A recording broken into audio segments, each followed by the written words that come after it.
Boa noite, pessoal. Hoje chegamos ao último estudo da nossa série acerca da Ordem da Salvação, da Ordo Salutis, né? Nós vimos durante todo esse período que nossa salvação ela começa na eternidade, quando nós fomos eleitos em Cristo para sermos feitos à sua imagem, em santificação por meio do Espírito.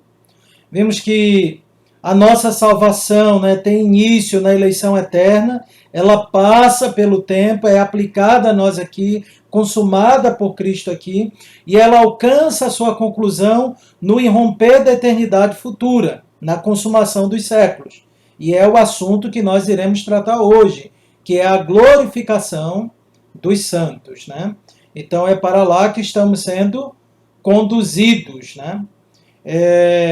Para a exposição desta doutrina, né, para entendermos esse assunto, eu convido você a abrir sua Bíblia lá em Romanos 8, versículo 29, e em seguida peço que você ore juntamente comigo, tá bom? Romanos, capítulo 8, versículo 29 a 30. Diz assim: Porquanto os que de antemão conheceu, também os predestinou para serem conformes à imagem de seu Filho, a fim de que ele seja o primogênito entre muitos irmãos. E aos que predestinou, a esses também chamou. E aos que chamou, a esses também justificou. E aos que justificou, a esses também glorificou. Amém. Vamos orar. Bom e gracioso Deus, tenha misericórdia de nós, ó Pai, é o que nós te pedimos. Fala conosco, nos ensina a partir da tua palavra. Nos dá descanso, nos consola, nos edifica, nos exorta pela tua palavra. Abre o nosso entendimento pela ação do teu Santo Espírito. É no nome de Cristo Jesus que nós oramos. Amém.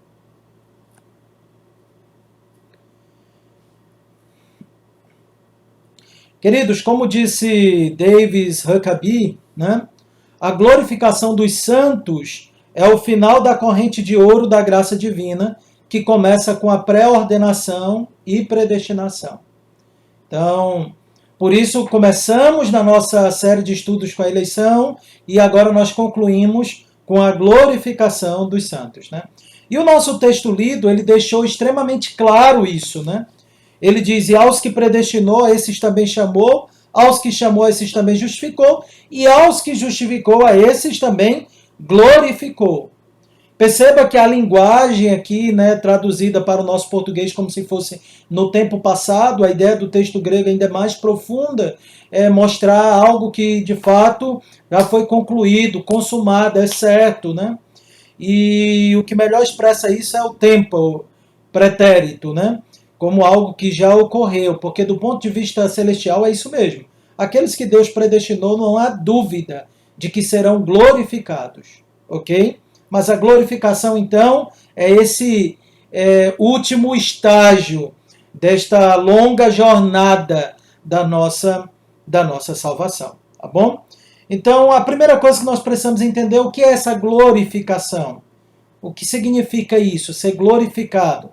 A expressão glorificado traz a ideia de ser encontrado num estado de glória, não é isso? Essa aqui é a ideia, né? Huckabee já tinha escrito e nos ajuda a entender isso quando ele fala que a glória aqui tem a ver com aquela sublime e inconcebível condição, estado, que vem logo após a vida presente. E que desde a sua ressurreição, a ressurreição de Cristo, né, agora caracteriza Jesus como Deus homem, né, e é isso, essa glória também, não de tornar o homem divino, obviamente, né? Mas a glória que caracteriza o Senhor Jesus Cristo, ela caracterizará também todos os santos depois da ressurreição. E aí Huckabee continua dizendo, essa é a condição para a qual todos os santos verdadeiros estão se mudando, pois esse é o destino pré-determinado e prometido. Não conhecemos, queridos, então, nenhum outro texto que seja mais adequado para o nosso estudo do que entendermos esse daqui de Romanos, que nos mostra o fim, o propósito, né, de nossa salvação, que é sermos conforme a imagem de Cristo Jesus, e o estágio final dela. Mas para entendermos mesmo o que significa esta glória que nós teremos, esse ser glorificado, é necessário abrirmos lá em Colossenses, capítulo 3, versículo 4. Abra sua Bíblia lá em Colossenses, no capítulo 3, no versículo 4. E nós lemos lá em Colossenses 3, 4, né? Quando Cristo, que é a nossa vida, se manifestar, então também vós manifestareis com ele em glória. Então, Cristo, quando ele se manifestar na sua glória, nós também manifestaremos com ele em glória. Por isso, falamos desse último estágio da nossa salvação, como de sermos glorificados, tá bom? O fato é que nós fomos destinados para a glória. A nossa salvação ela é certa, é verdade. Aqui nós não temos razões para duvidar da nossa salvação. Embora ela seja certa, embora é impossível não sermos salvos se nós de fato estamos unidos a Cristo, todavia é certo também que essa salvação ainda não está completa. É aquela velha tensão entre o já e o ainda não. Estamos salvos, mas ainda não alcançamos essa salvação em toda a sua plenitude. Ainda não usufruímos todos os aspectos dela, tá bom? E essa glorificação, ela é exatamente essa completude, né? O estado final daqueles que são salvos em Cristo Jesus e que estão nesse processo de santificação, ok? O fato é que Cristo Jesus, por meio da justificação, nos livrou da culpa do pecado. Por meio da santificação, ele está nos livrando da presença do pecado, né? Ou melhor, do poder do pecado, não da presença, ainda continuamos com o pecado presente, mas o pecado agora já não tem mais o mesmo poder que tinha. E o processo de santificação, o Senhor está nos livrando do poder do pecado. E através da glorificação, o Senhor então nos livrará completamente da presença do pecado. Tá bom? Então essa é a promessa que temos na glorificação, que nós não teremos mais pecados. Ok? Nós temos essa promessa de que estaremos completamente livres da presença do pecado. Né? E nesse sentido, a própria criação tem uma expectativa em relação à nossa glorificação. A glorificação ela é demonstrada na Escritura como algo esperado. Esperado pelos crentes e esperado inclusive pela própria criação. Se você abrir lá em Romanos, no capítulo 8, versículo 19, em diante, nós leremos o seguinte. Romanos, capítulo 8, na realidade, a partir do versículo 18, nós leremos o seguinte. Porque para mim tenho por certo que os sofrimentos do tempo presente não podem ser comparados com a glória a ser revelada em nós. A ardente expectativa da criação aguarda a revelação dos filhos de Deus. Pois a criação está sujeita à vaidade, não voluntariamente, mas por causa daquele que a sujeitou, na esperança de que a própria criação será redimida do cativeiro da corrupção para a liberdade da glória dos filhos de Deus. Porque sabemos que toda a criação, a um só tempo, geme e suporta angústias até agora. E não somente ela, mas também nós, que temos as primícias do Espírito, igualmente gememos em nosso íntimo, aguardando a adoção de filhos, a redenção do nosso corpo. Essa é a nossa expectativa. A Escritura nos mostra claramente que estamos caminhando para a glorificação nossa, né? Para a glorificação do nosso corpo, para o estado de glória que nos aguarda. A própria criação, como o texto diz, ela também na esperança, ela está aqui na expectativa, esperando, né, ser redimida do cativeiro, quando? Por meio da liberdade, da glória dos filhos de Deus. Tá bom? Então a Escritura é clara em nos dizer que estamos sendo conduzidos à glória. Tá bom?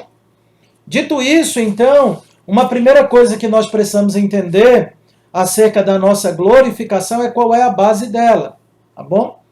Assim, como todos os demais aspectos da nossa salvação, a glorificação não é diferente nesse sentido. ela está alicerçada, fundamentada, baseada na pessoa e obra de Cristo. Alguns textos bíblicos que falam sobre a glorificação nos ensinam isso. Vamos a eles, né?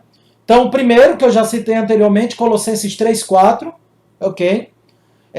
Em Colossenses 3,4, nós lemos: quando Cristo, que é a nossa vida, se manifestar, então vós também sereis manifestados com Ele em glória.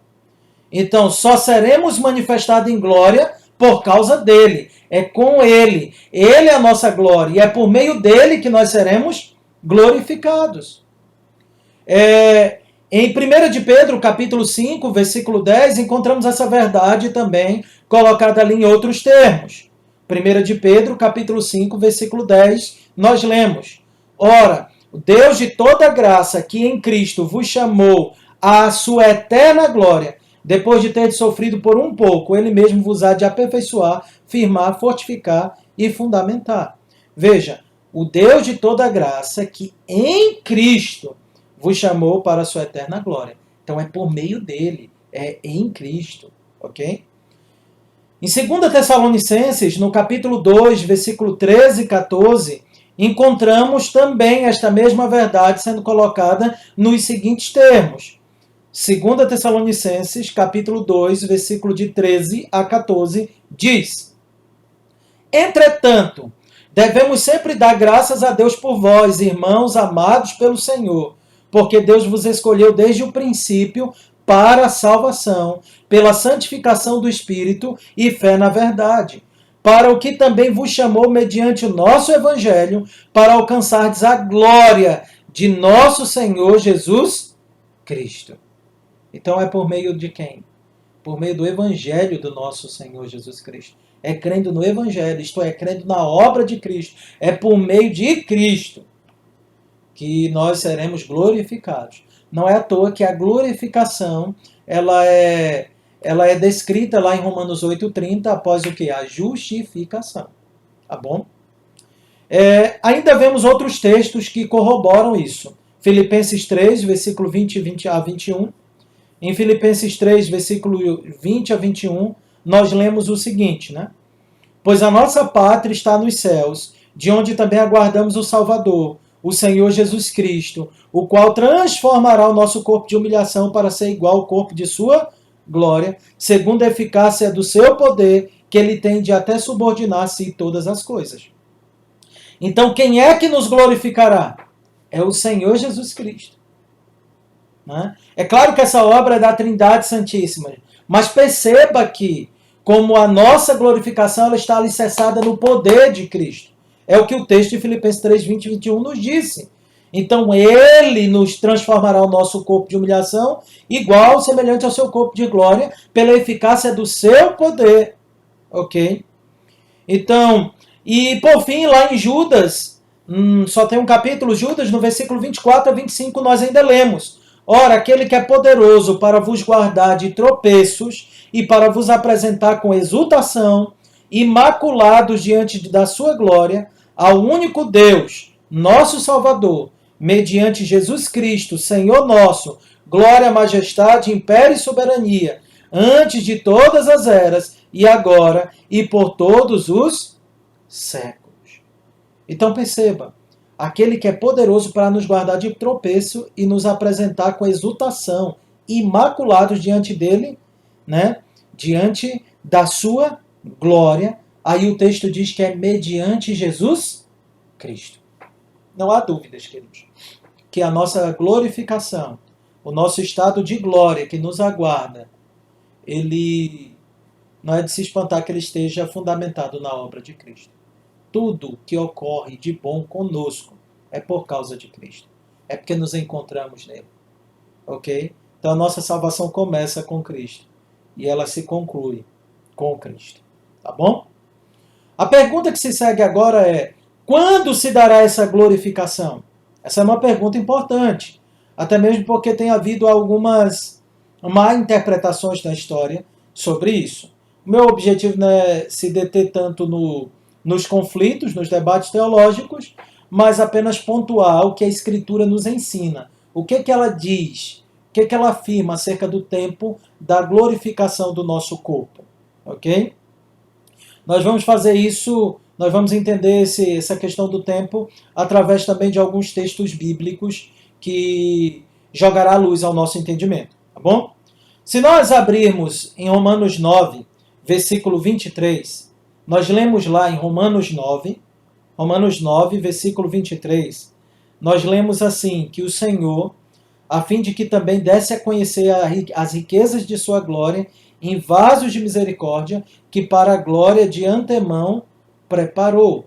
Ele está lá, Paulo está falando acerca do porquê Deus é soberano em escolher uns e rejeitar outros, né? E acerca desses que foram escolhidos, o apóstolo Paulo fala que eles são vasos de misericórdia, preparados de antemão para a glória. Essa é a linguagem aqui do apóstolo Paulo. Então, os que Deus escolheu, eles estão sendo preparados para a glória. Isso nos ajuda a entender Romanos 8,30, quando lá diz que aos justificados, a quem justificou, esses também glorificou. Isto é, eles alcançaram a glória, que segundo o texto aqui de Romanos 9, 23, a glória para o qual eles estavam destinados, né? A glória para a qual nós estamos destinados, tá bom? E é interessante porque fala disso como um evento futuro, ok? 2 Coríntios 5,10 nos lembra que importa que todos nós, né, 2 Coríntios 5,10, compareça perante o tribunal de Cristo, para que cada um receba segundo o bem ou mal que tiver feito por meio do corpo, tá bom? Então todos, esse texto é importante, 2 Coríntios 5,10, porque ele diz que todos comparecerão perante o tribunal de Cristo. E quando nós analisamos isso à luz de Mateus 16, 27,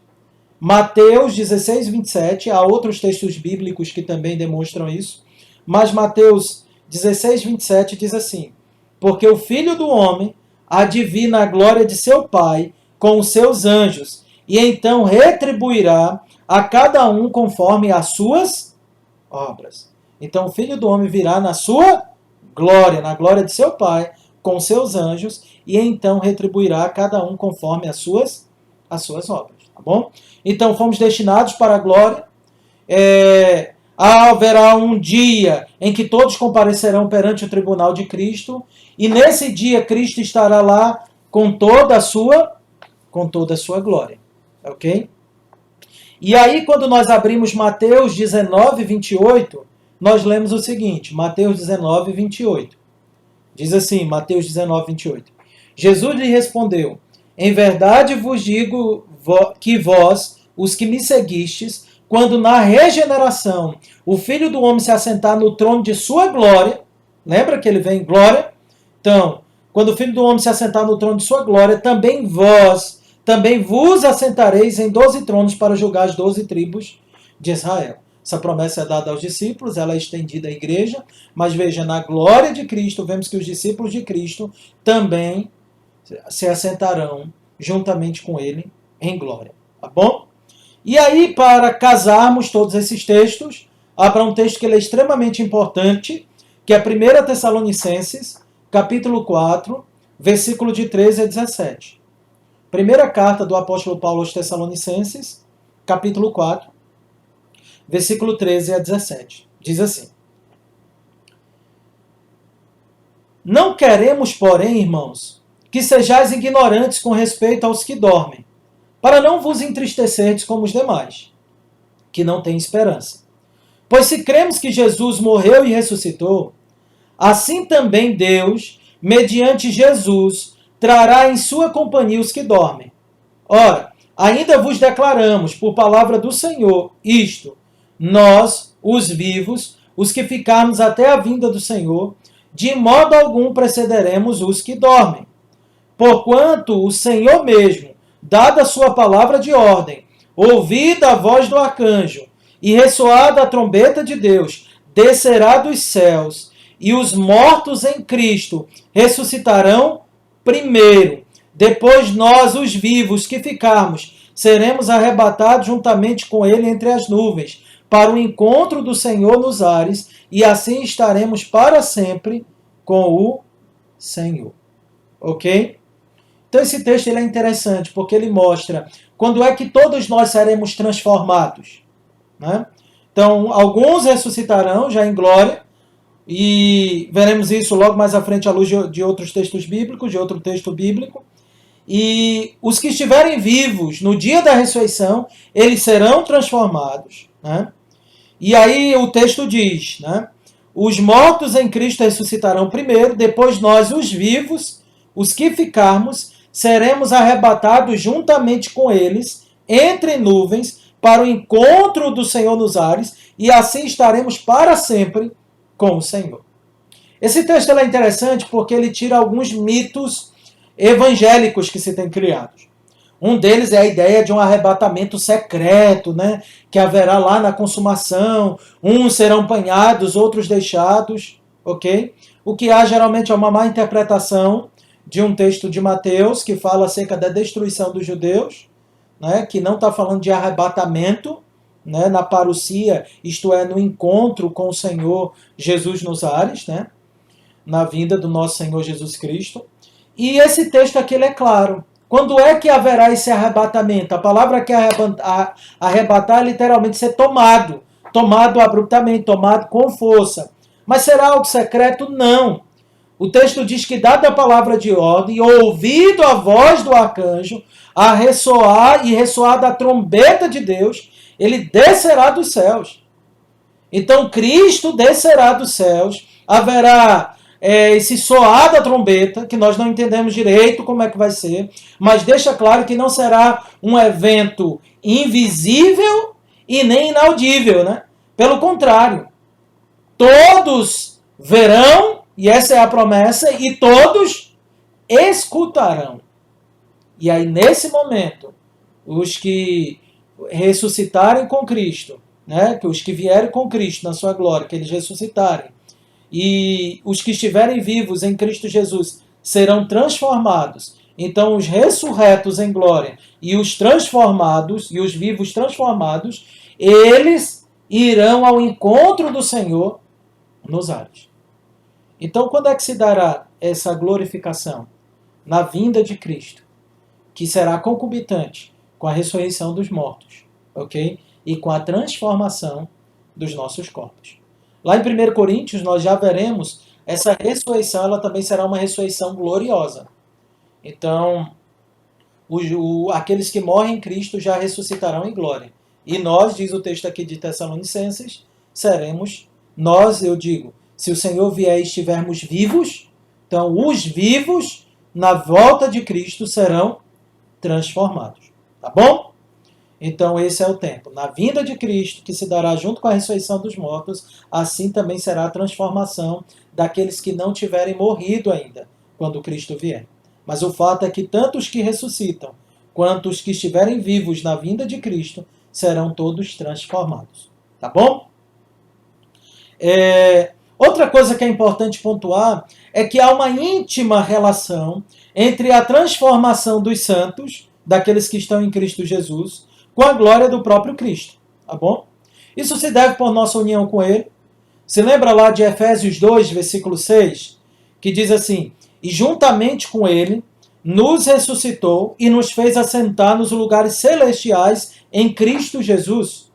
Então, lá em Efésios 2, 6 nos mostra que com Cristo ressuscitamos, né? Com Ele morremos, ressuscitamos e com Ele também ascendemos aos céus. Quando comparamos esse texto com outros, como Colossenses 3,4, que nós já lemos, que diz que quando Cristo, que é a nossa vida, se manifestar, então vós também sereis manifestados com Ele em glória. Né? E Romanos 8, versículo 17 e 29, ainda diz o seguinte, Romanos 8, versículo 17 e versículo 29. Ora, se somos filhos, somos também herdeiros, herdeiros de Deus e co-herdeiros com Cristo. Se com Ele sofremos, também com Ele seremos glorificados. Se com Cristo sofremos, com Ele seremos glorificados. Aí o versículo 29 diz, né, de Romanos 8 ainda, porquanto os que de antemão conheceu, também os predestinou para serem conformes à imagem de seu Filho, a fim de que ele seja o primogênito entre muitos irmãos. Então, nós seremos glorificados com Ele, a sua imagem, a sua semelhança. Encontramos essa verdade ainda bem descrita na primeira epístola de João. Você pode abrir, primeira epístola de João, capítulo 3, versículo 2, que também diz o seguinte: Amados, agora somos filhos de Deus, e ainda não se manifestou o que haveremos de ser. Sabemos que quando ele se manifestar, seremos semelhantes a ele, porque haveremos de vê-lo como ele é. Então há uma íntima relação entre a glorificação, a nossa glorificação, nosso estado de glória, e a glória de Cristo Jesus. Tá bom?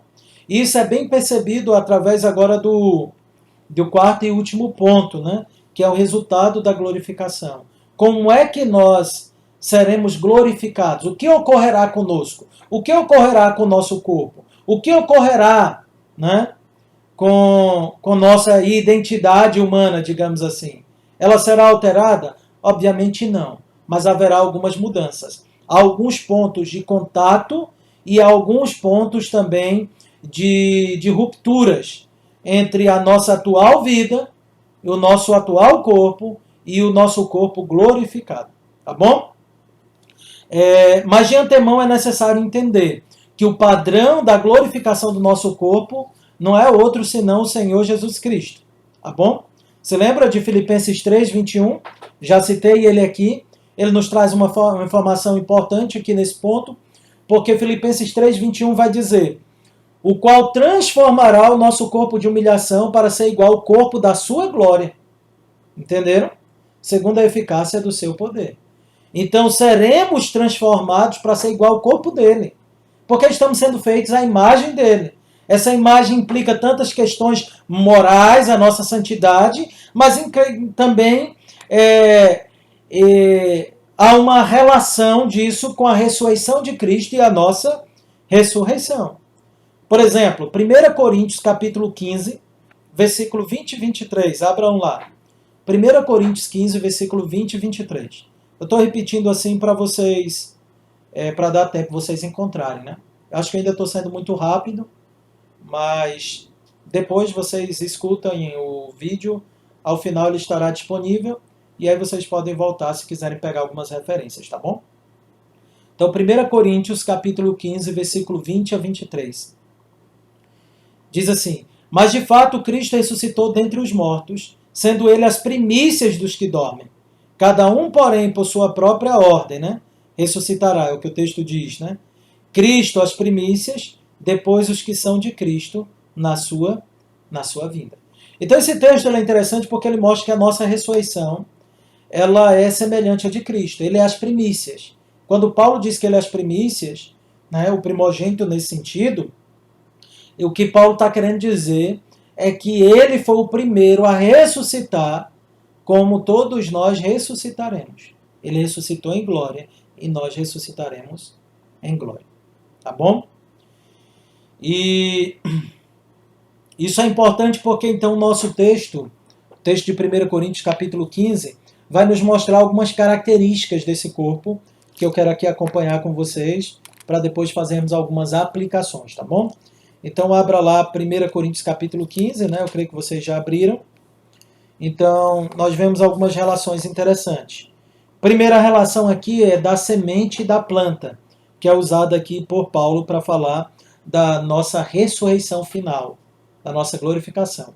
Veja o que diz o versículo 35 em diante. Diz assim: Mas alguém dirá, como ressuscitam os mortos? Em que corpo vem? Insensato! O que semeias não nasce se primeiro não morrer. E quando semeias, não semeias o corpo que há de ser, mas o simples grão, como de trigo ou de qualquer outra semente. Mas Deus lhe dá corpo como lhe aprouver dar a cada uma das sementes, o seu corpo apropriado. Nem toda carne é a mesma, porém uma é a carne dos homens, outra dos animais, outra das aves, outra dos peixes. Também há corpos celestiais e corpos terrestres. E sem dúvidas, uma é a glória dos celestiais e a outra dos terrestres. Uma é a glória do sol, outra a glória da lua, outra das estrelas, porque até entre estrela e estrela há diferença de esplendor. Pois assim também é a ressurreição dos mortos. Semeia-se o corpo na corrupção, ressuscita na incorrupção. Semeia-se em desonra, ressuscita em glória. Ok? E aí esse texto ele traz algumas informações interessantes nessa comparação, né?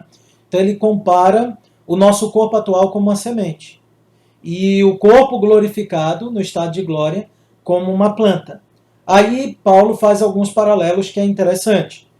Um deles é que é necessário a semente morrer para a planta nascer. Morrer, ela deixa de ser uma semente. E ali então surge uma planta. E aqui a ideia é que esse corpo precisa morrer e assim então surgirá dele o novo corpo. Essa ilustração também nos mostra que não dá para aferir a aparência da planta com base na semente. É fato que se você olhar uma semente de uma árvore que você conhece, você vai ter em mente como é a árvore.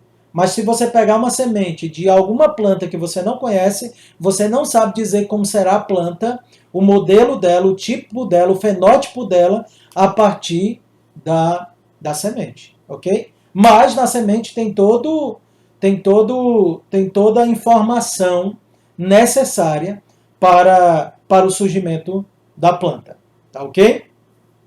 Mas não dá para aferir. Dessa maneira, nós não podemos dizer com propriedade como será a aparência do nosso corpo glorificado, se será igual ao nosso corpo humano em todos os sentidos, certamente não. Você lembra lá de Cristo com os discípulos de Emaús, depois de ressurreto, os discípulos não conseguiram conhecê-lo. Então havia ali, em certo sentido, uma distinção entre o corpo de Cristo ressurreto e o seu corpo antes da ressurreição. Todavia, depois eles perceberam que era Cristo. Quando Cristo desapareceu, eles entenderam. E aí, obviamente, eles captaram a semelhança. Então, há ponto de semelhança, mas há ponto também de diferença. Nós não podemos dizer, né, quais são essas diferenças com base nesse corpo, como você não pode dizer como é que é a planta com base na semente. Tá bom? E outra informação que Paulo nos mostra é que há uma continuidade entre a semente e a planta. E assim haverá uma continuidade entre o nosso corpo atual, e o nosso corpo ressurreto. E o nosso corpo na glória. Tá bom?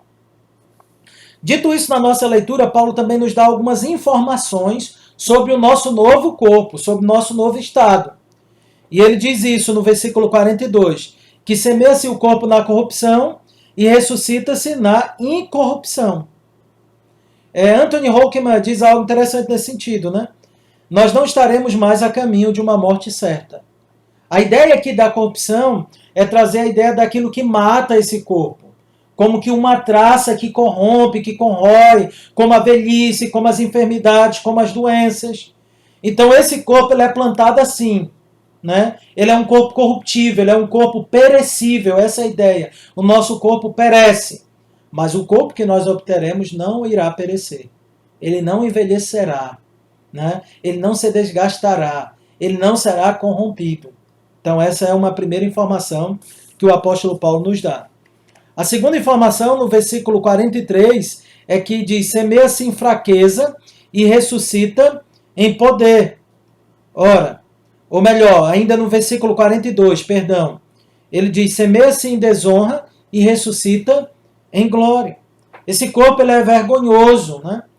É vergonha descer à sepultura. Não é à toa que isso faz parte do estado de humilhação de Cristo, quando ele desce à sepultura. Nosso corpo é repleto de vergonhas, de feiuras, de deformidades, né? De limitações em muitos os sentidos. Ok?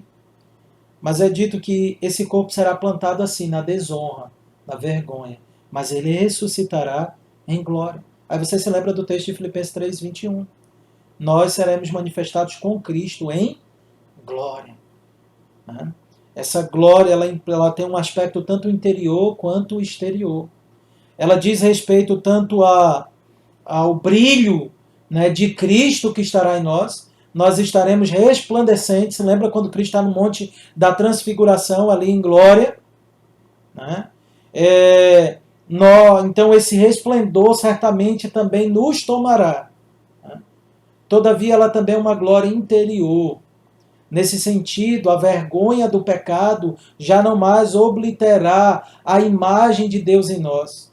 Essa imagem será percebida claramente. A glória de Deus em nós será definitivamente manifestada. Como diz 1 João 3,2, né? Nós seremos como Ele é. Não divinos, obviamente, mas teremos glória, fulgor, resplandecência, majestade, honra, dignidade. Por quê? Por causa de nós mesmos? Não, é a glória dele em nós. E é a imagem dele agora vividamente percebida. Tá bom? Outra coisa que o texto diz, semeia-se em fraqueza e ressuscita-se em poder. Quão limitados nós somos agora, mas não seremos lá. Ok? Então esse poder, ele contrasta com todas as nossas limitações aqui. Não haverá mais nenhuma limitação que impeça o nosso serviço a Deus. Nós estaremos livres de todas as amarras do pecado, de todas as nossas fraquezas. Já não será mais necessário orar como o apóstolo Paulo orou, né? Suplicando a graça do Senhor contra o espinho na sua carne. E o Senhor então dizendo que o poder se aperfeiçoa na fraqueza. Estamos fracos aqui, mas haverá um período em que esse poder será plenamente manifesto em nós. Claro, queridos, essa glória, essa incorruptibilidade e esse poder não é coigual ao poder de Deus. Né? É óbvio, continuaremos criaturas, mas nós estaremos num estado de honra, de glória, mais elevado do que o próprio Adão tinha antes da queda. O que é prometido a nós por meio de Cristo é superior. Ok? Superior. E aí o texto fala também de corpo espiritual, diz o versículo 44. Semeia-se corpo natural, né? E ressuscita corpo espiritual. Há corpo natural, há também corpo espiritual. Né? E ele continua dizendo, né, ele explica exatamente o que é esse corpo espiritual. Esse corpo espiritual é um corpo também celestial. É o que diz o versículo 48, né? Como foi o primeiro homem, o terreno, tais são também os demais homens terrenos. E como é o homem celestial, também os celestial. E assim como trouxemos a imagem do que é terreno, devemos trazer a imagem do celestial. Diz os versículos 48 e 49 de 1 Coríntios capítulo 15. Né? Então, o que é esse corpo espiritual e celestial? Ele é o oposto do corpo natural e terreno. Tá bom? Alguns vão imaginar que esse texto aqui está defendendo que nós não teremos um corpo de verdade, né? Seremos espíritos apenas. Né? Ficaremos desencarnados, mas não é isso que o texto está dizendo. Então, qual é a relação de corpo natural e espiritual? Paulo já trabalhou isso nessa epístola. 1 Coríntios 2,14, ele fala do homem natural, que ele não entende as coisas espirituais porque elas se discernem espiritualmente, mas o homem espiritual julga todas as coisas. O homem natural é o homem que não nasceu de novo, é o homem segundo a carne, é ainda o descendente do primeiro Adão. O natural aqui está em oposto àquele que está agora sob a influência plena do Santo Espírito. Ok? Já não há mais possibilidade de pecar. O homem continuará a não ter livre-arbítrio na glorificação, porque não será possível pecar na glória. Não será possível. Ok? Então, o espiritual, porque agora sim, nós não teremos mais nem um resquício de carnalidade. Seremos guiados pelo Espírito Santo, sem nenhum tipo mais de luta em nós. Se lembra que a Escritura diz que o Espírito milita contra a carne e a carne contra o Espírito, porque são opostos entre si. Não haverá mais carne para militar contra o Espírito. Seremos guiados plena e absolutamente pelo Espírito de Deus. Ok? Então, naquele momento prevalecerá a nossa natureza celestial e espiritual.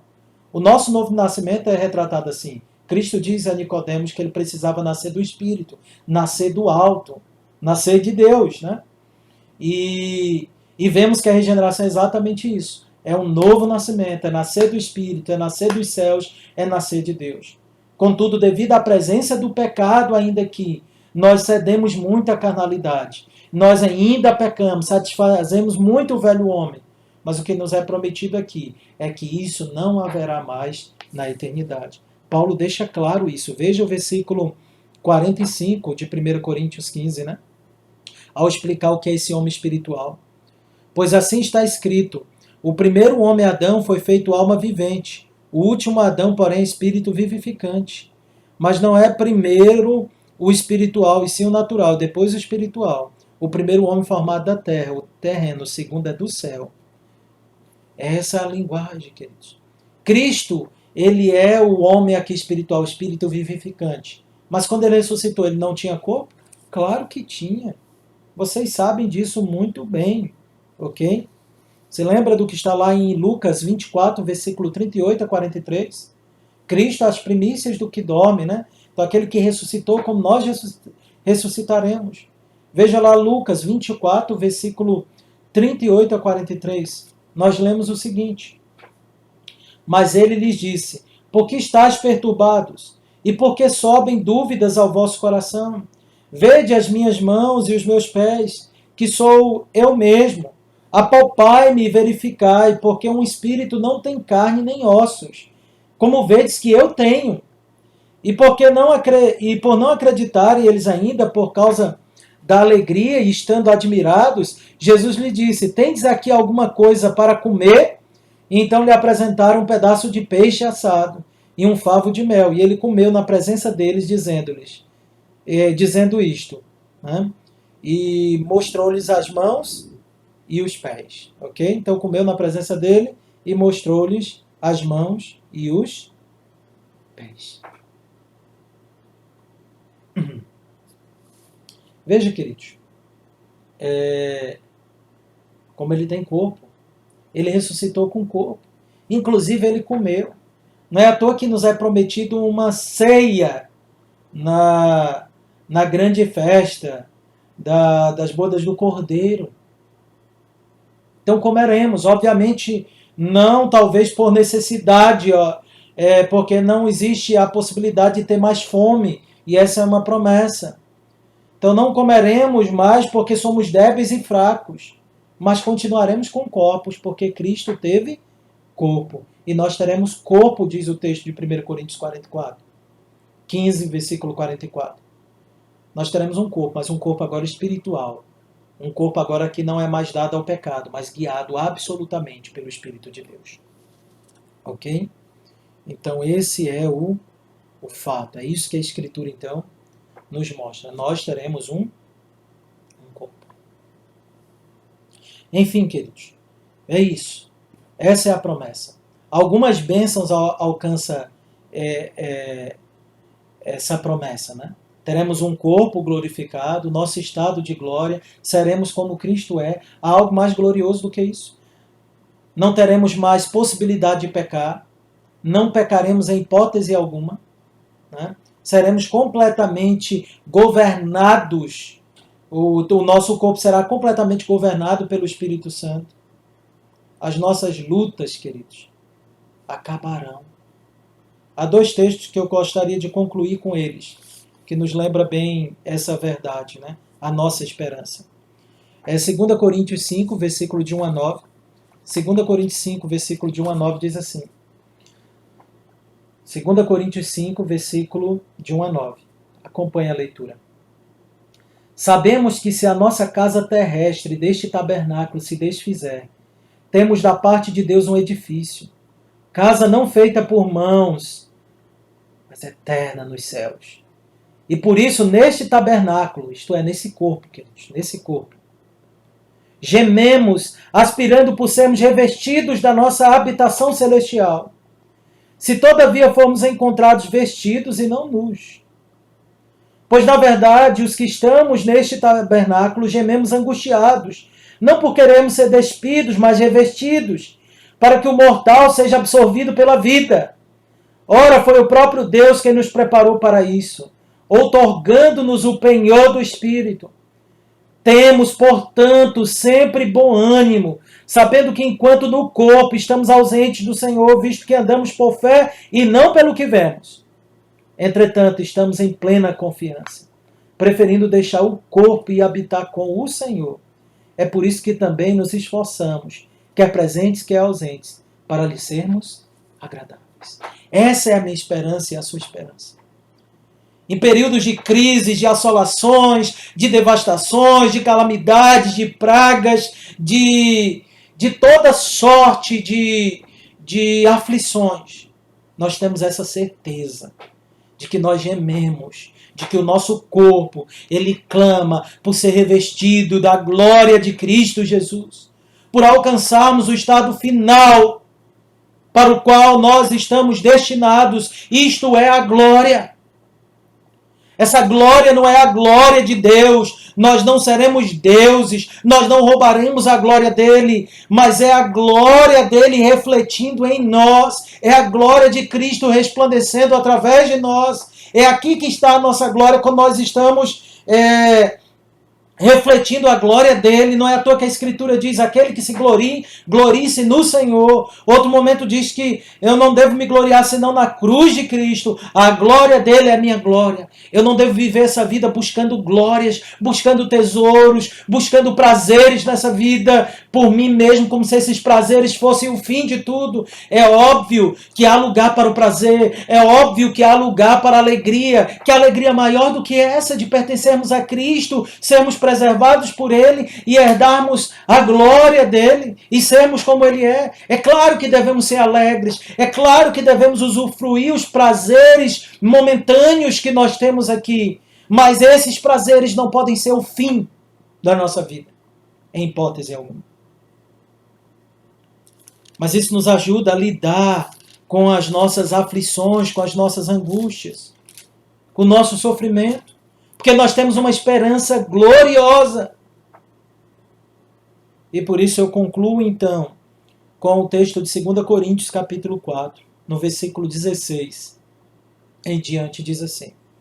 2 Coríntios 4, versículo 16. Por isso, não desanimamos, pelo contrário, mesmo que o nosso homem exterior se corrompa, contudo o nosso homem interior se renova dia em dia.